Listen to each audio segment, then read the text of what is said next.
Welcome to day 133 of our one-year Bible reading plan. Today, we read 1 Kings 10 and 11, where Solomon's wealth and wisdom amaze the Queen of Sheba, but we also witness his downfall due to idolatry.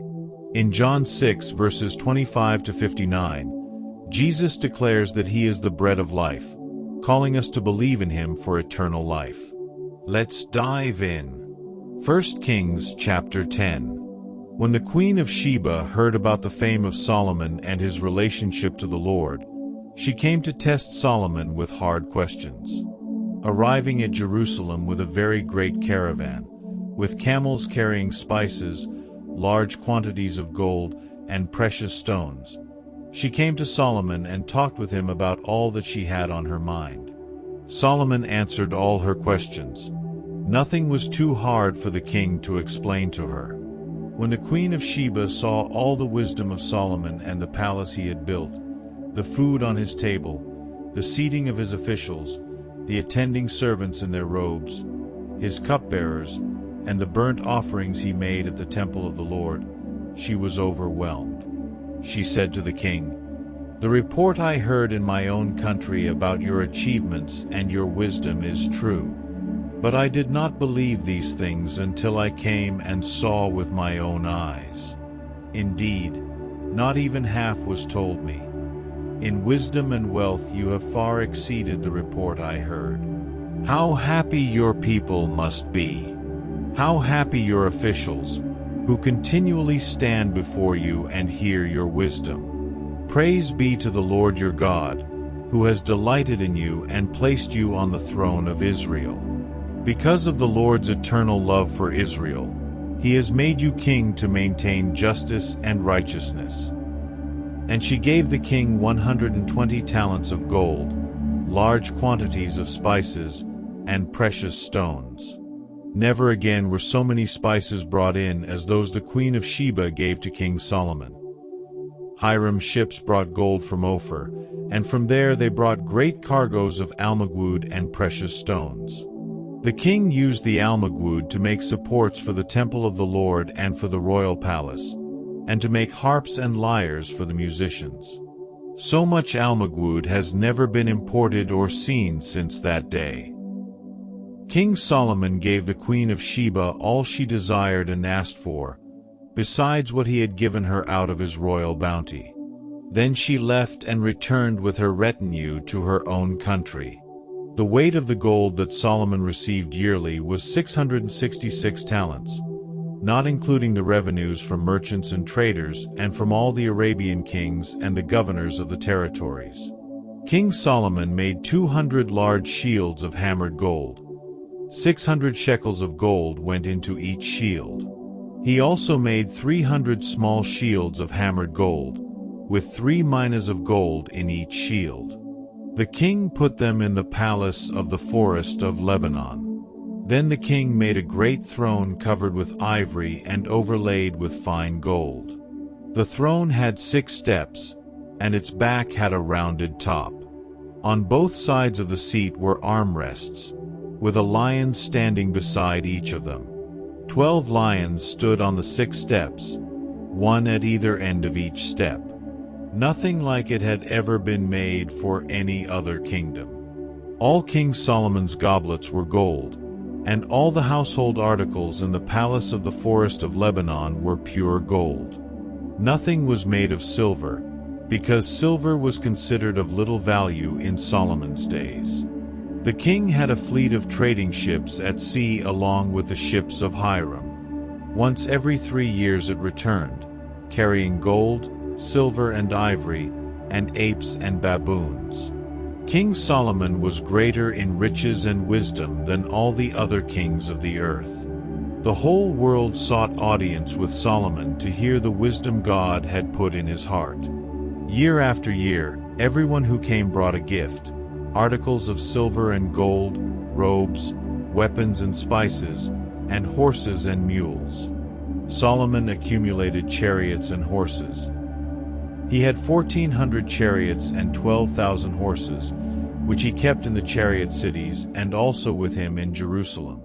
The king made silver as common in Jerusalem as stones, and cedar as plentiful as sycamore fig trees in the foothills. Solomon's horses were imported from Egypt and from Kue. The royal merchants purchased them from Kue at the current price. They imported a chariot from Egypt for 600 shekels of silver, and a horse for 150. They also exported them to all the kings of the Hittites and of the Arameans. 1 Kings chapter 11. King Solomon, however, loved many foreign women besides Pharaoh's daughter: Moabites, Ammonites, Edomites, Sidonians, and Hittites. They were from nations about which the Lord had told the Israelites, "You must not intermarry with them, because they will surely turn your hearts after their gods." Nevertheless, Solomon held fast to them in love. He had 700 wives of royal birth and 300 concubines, and his wives led him astray.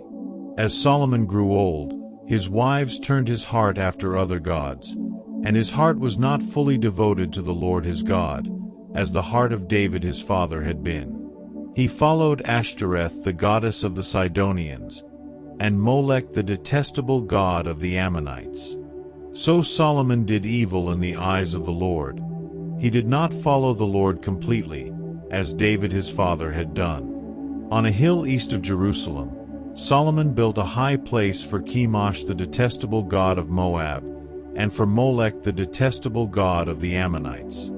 He did the same for all his foreign wives, who burned incense and offered sacrifices to their gods. The Lord became angry with Solomon because his heart had turned away from the Lord, the God of Israel, who had appeared to him twice. Although he had forbidden Solomon to follow other gods, Solomon did not keep the Lord's command. So the Lord said to Solomon, "Since this is your attitude and you have not kept my covenant and my decrees, which I commanded you, I will most certainly tear the kingdom away from you and give it to one of your subordinates. Nevertheless, for the sake of David your father, I will not do it during your lifetime.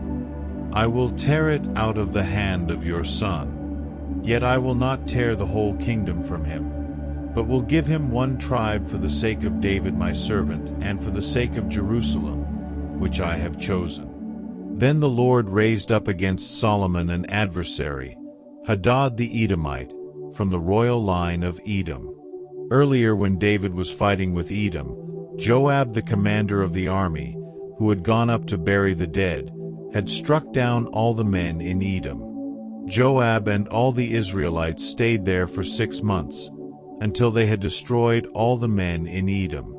But Hadad, still only a boy, fled to Egypt with some Edomite officials who had served his father. They set out from Midian and went to Paran.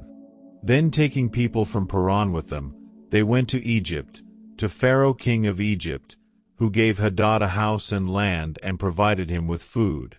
Pharaoh was so pleased with Hadad that he gave him a sister of his own wife, Queen Tahpenes, in marriage.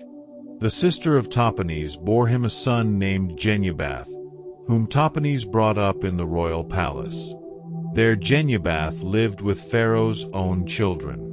While he was in Egypt, Hadad heard that David rested with his ancestors and that Joab the commander of the army was also dead. Then Hadad said to Pharaoh, "Let me go, that I may return to my own country." "What have you lacked here that you want to go back to your own country?" Pharaoh asked. "Nothing," Hadad replied, "but do let me go." And God raised up against Solomon another adversary, Rezin son of Eliada, who had fled from his master, Hadadezer king of Zobah. When David destroyed Zobah's army, Rezin gathered a band of men around him and became their leader. They went to Damascus, where they settled and took control. Rezin was Israel's adversary as long as Solomon lived, adding to the trouble caused by Hadad.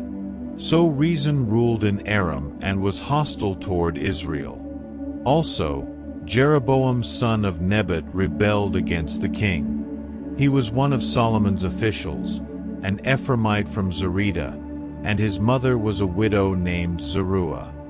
Here is the account of how he rebelled against the king. Solomon had built the terraces and had filled in the gap in the wall of the city of David his father. Now Jeroboam was a man of standing, and when Solomon saw how well the young man did his work, he put him in charge of the whole labor force of the tribes of Joseph. About that time Jeroboam was going out of Jerusalem, and Ahijah the prophet of Shiloh met him on the way, wearing a new cloak. The two of them were alone out in the country, and Ahijah took hold of the new cloak he was wearing and tore it into 12 pieces. Then he said to Jeroboam, "Take 10 pieces for yourself, for this is what the Lord, the God of Israel, says, See, I am going to tear the kingdom out of Solomon's hand and give you 10 tribes. But for the sake of my servant David and the city of Jerusalem, which I have chosen out of all the tribes of Israel, he will have 1 tribe.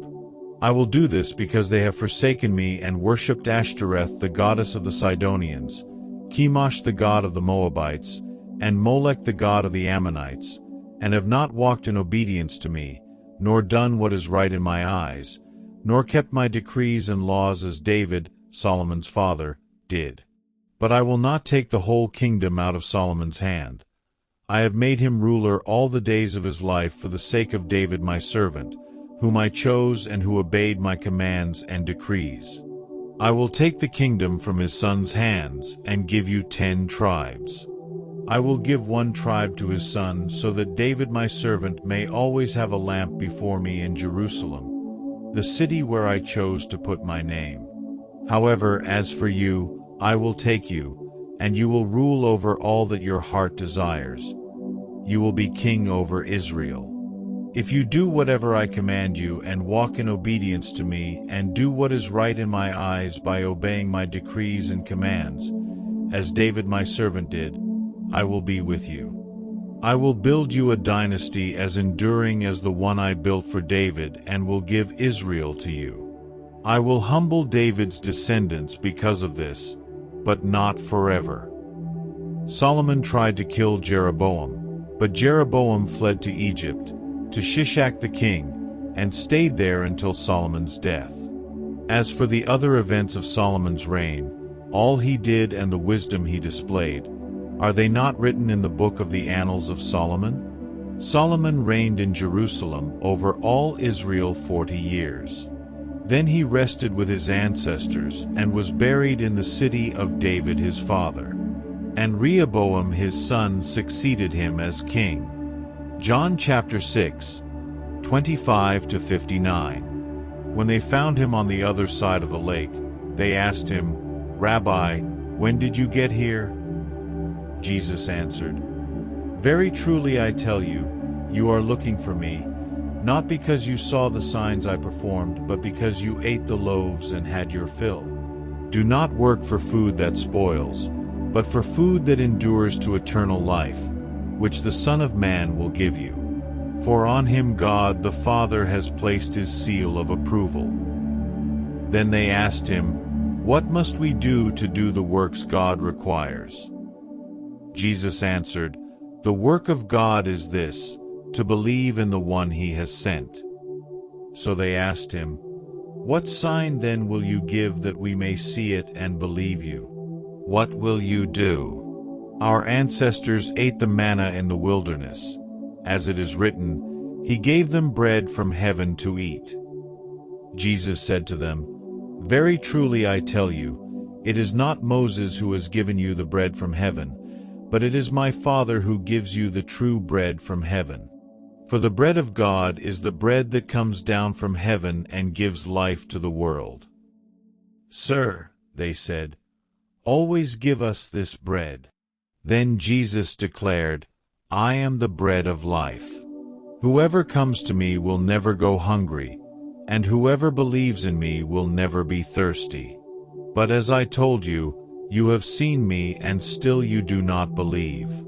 All those the Father gives me will come to me, and whoever comes to me I will never drive away. For I have come down from heaven not to do my will, but to do the will of him who sent me. And this is the will of him who sent me, that I shall lose none of all those he has given me, but raise them up at the last day. For my Father's will is that everyone who looks to the Son and believes in him shall have eternal life, and I will raise them up at the last day." At this the Jews there began to grumble about him, because he said, "I am the bread that came down from heaven." They said, "Is this not Jesus, the son of Joseph, whose father and mother we know? How can he now say, 'I came down from heaven'? Stop grumbling among yourselves." Jesus answered, "No one can come to me unless the Father who sent me draws them, and I will raise them up at the last day. It is written in the prophets, 'They will all be taught by God.' Everyone who has heard the Father and learned from him comes to me. No one has seen the Father except the one who is from God. Only he has seen the Father. Very truly I tell you, the one who believes has eternal life. I am the bread of life. Your ancestors ate the manna in the wilderness, yet they died. But here is the bread that comes down from heaven, which anyone may eat and not die. I am the living bread that came down from heaven. Whoever eats this bread will live forever. This bread is my flesh, which I will give for the life of the world." Then the Jews began to argue sharply among themselves, "How can this man give us his flesh to eat?" Jesus said to them, "Very truly I tell you, unless you eat the flesh of the Son of Man and drink his blood, you have no life in you. Whoever eats my flesh and drinks my blood has eternal life, and I will raise them up at the last day. For my flesh is real food and my blood is real drink. Whoever eats my flesh and drinks my blood remains in me, and I in them. Just as the living Father sent me and I live because of the Father, so the one who feeds on me will live because of me. This is the bread that came down from heaven. Your ancestors ate manna and died, but whoever feeds on this bread will live forever." He said this while teaching in the synagogue in Capernaum. Thank you for joining today's Bible reading. Solomon started strong but fell because of disobedience. Let's stay focused on Jesus, the true bread from heaven, who gives life that never ends. See you tomorrow.